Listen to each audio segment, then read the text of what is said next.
Hi everyone and welcome to the DCP United channel. My name's Kate and today I'm going to give you a bit of an introduction about myself, tell you where I'm from and share my DC story with you.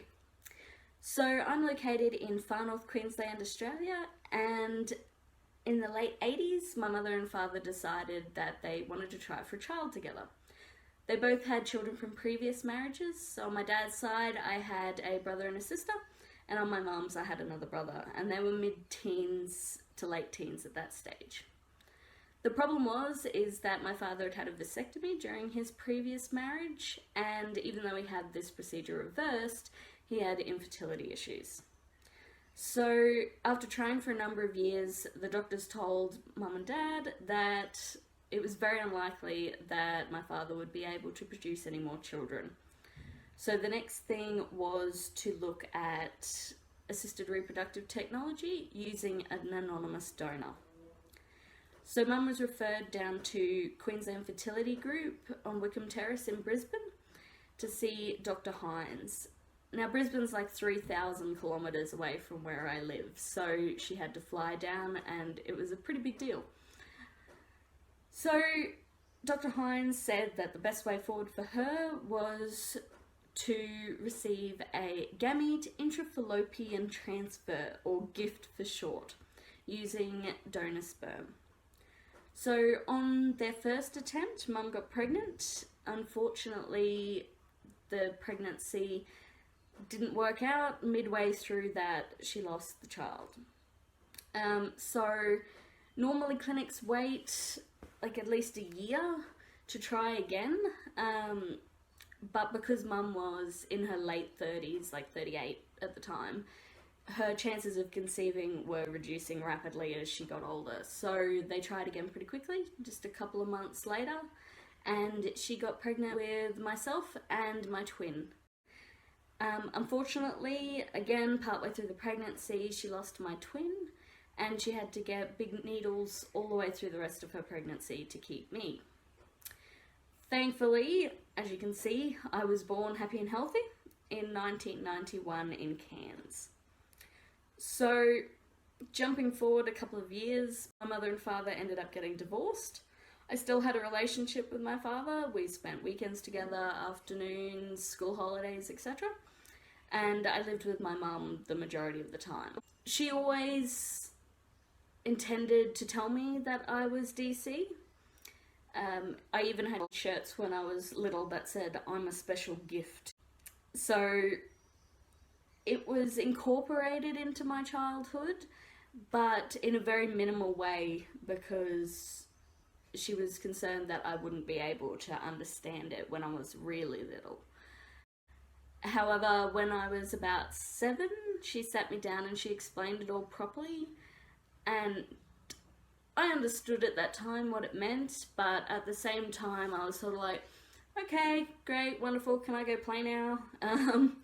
So I knew, but the true meaning of it didn't really sink in at the time. Later on, a little bit after that, I ended up cutting ties with my, what I call legal father, for completely unrelated reasons to the fact that I was donor conceived. And one thing I do want to talk about is a lot of parents of DC children are hesitant to tell their children that they were conceived using a donor, whether that be egg or sperm.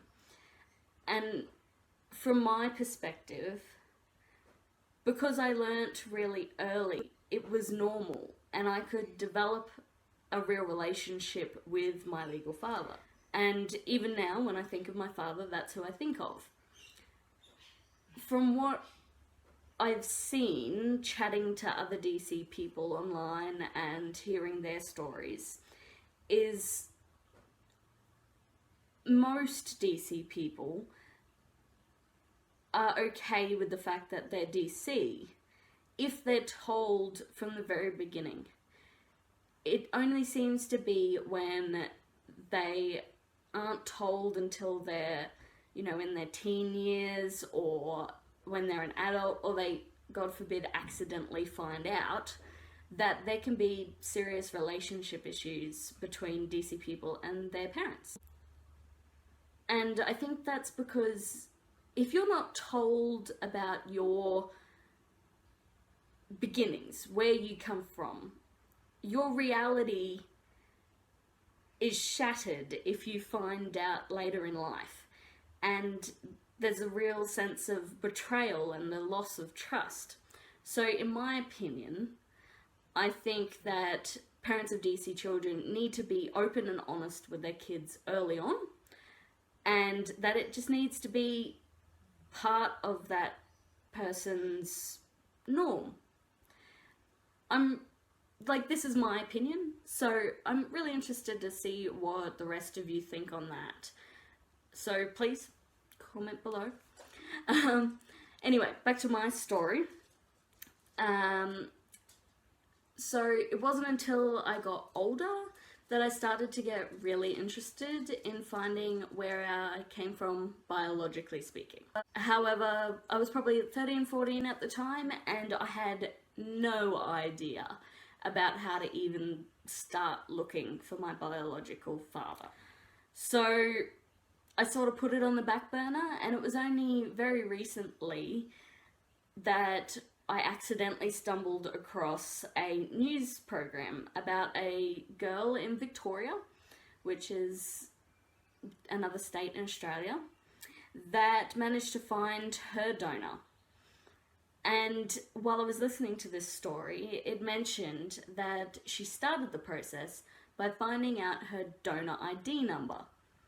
And this was huge for me because previously I didn't know about donor numbers. I didn't know that you could get non-identifying information about your donor. I didn't know anything.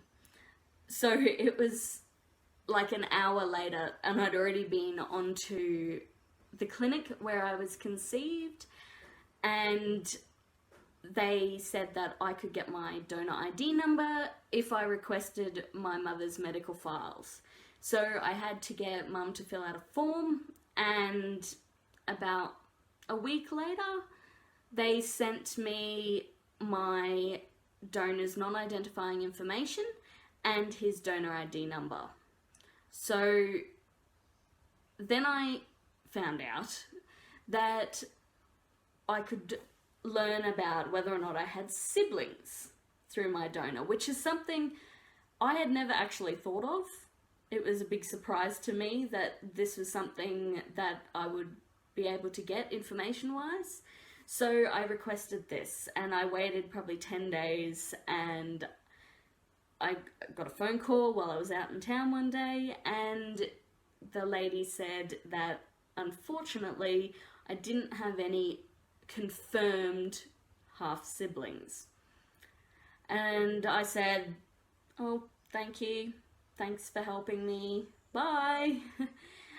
And later I was thinking, this seems really, really strange to me, that at a time when donors had to be used multiple times because there were so few donors, how is it that I don't have any half-siblings? It can't just be me. So I emailed the clinic again and asked if it could be a mistake. And the response I got was that, yes, it's probably a mistake and the record keeping was poor, and that if I wanted, they would keep looking. And I thought to myself, why didn't you tell me this at the time that you told me I had no confirmed siblings? And of course I want you to look and see if there's any half-siblings. So probably 2 weeks later, which is only about 3 weeks ago now, I got another email saying that they had found a sibling and that the donor number 112 was on the family's file, but that it hadn't been recorded on the donor file. So I was like, yay, great, can I get any information? And they said to me that they think the child was born in 1991, just like me, but that they didn't know whether it was a boy or a girl, and the contact details for the family weren't up to date. So that was a dead end. So they're going to keep looking apparently, but it's a slow process because they have to go back through the files of individual families looking for that donor number. So I'm still waiting. My next step is to do a DNA test, both myself and my mother, and upload it to Ancestry.com and the other DNA testing sites. So I got my test in the mail a couple of days ago, so my next video is going to be me opening and doing the test so that you guys can see what's involved. And I hope future videos I can show you what results I get.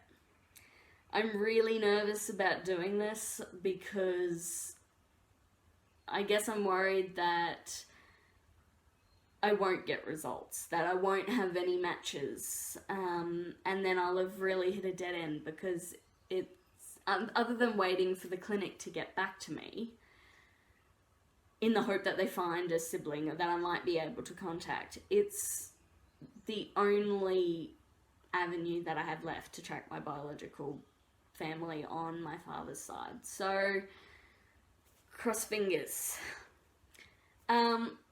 This whole process has been a huge learning curve. It's really complicated. The laws in Australia are different across all of the different states. The only state in the country where there's been some progress was Victoria, and they had amazing new laws come in where donor identities were released retrospectively. So people that had been conceived using anonymous donor sperm are now able to find out who that person is. They've got something called contact vetoes in place, so if the donor doesn't want contact, they can say that and it's enforced. But I think it's an amazing step forward for DC people to be able to get that kind of identifying information, and so we should. People who were adopted are allowed to access these records. Why shouldn't we? And I understand that there's anonymity issues for those people who donated and they thought that they would be anonymous, but DNA testing makes this almost void now. And while they thought they had a right to anonymity, I didn't sign up for that. And it's my right, and everybody who is DC, it's their right to know who their parents are. That's a basic human right. So that's where I'm at today. I am waiting to hear back from the clinic. I am about to send in my DNA test to Ancestry.com. And hopefully my journey to find my biological father and any half-siblings progresses in the future. One thing I really want to do though is to support and assist other DC people located specifically here in Queensland to find their anonymous donors. So I've created the Queensland Donor Conception Group on Facebook. So if you are here in Queensland, I'd absolutely love it if you could come along, join the page, and if you're interested in having your details put up on the donor conception register that I'm creating for that group, please send me a PM and I'll add you onto that, and hopefully it'll be helpful. So now you've heard my DC story, I would love to hear yours, and I'd love to hear your views on this topic in general. Thanks for watching the DCP United channel. Comment down below and don't forget to subscribe.